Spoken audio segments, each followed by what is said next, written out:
ሲባል ህዳሴ ምን ያረጋል ጋል ኮሪደር ሲባል ኮሪደር ምን ያረጋል ህዳሴ ሲባል ህዳሴ ምን ያረጋል ብለው የማይሰሩ ነገር ግን ለሚጀመሩ ስራዎች ሁሉ የዳቦ ስም የሚያወጡ ሰዎች አሉ።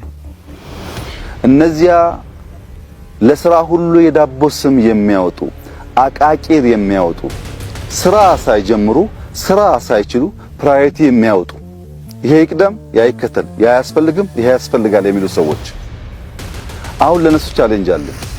ብዙ ጊዜ ስንጀምር ጅምሮቻችንን በማጥላላት በመውቀስ በማራከስ ብዙ ደክማችኋል። አሁን እኔ በሐላባ አንድ በከምባታ አንድ በስልጤ አንድ በሃዲያ አንድ መንደር ሰራለሁ። እናንተ ቁጭ ብላችሁ የዳቦ ስም የምታወጡ ሰዎች ሐላባ አይደለም በሰፈራችሁ ለባዳ አይደለም ለዘመዳችሁ አንዳንድ መንደር ስሩና ገንዘብ ካላችሁ በገንዘባችሁ ገንዘብ ከሌላችሁ በጉልበታችሁ በውጭም ያላችሁ በግልም ብትችሉ በግልም ባሲው አስተባብራችሁ የሰውን ህይወት ንኩትና ከዚያ ጥያቄ አንሱ። የሰውን ህይወት ቀይሩና ከዚያ ተቹ። እንዴት አየው ቻሌንጁን? በመጀመሪያ ነው ሳይው አላየሁትም። አላየሁ አዲስ ነው የቆየ ነው? አዲስ ነው። አላየሁትም። ለዚህ ነው ያላየሁት ማለት ነው።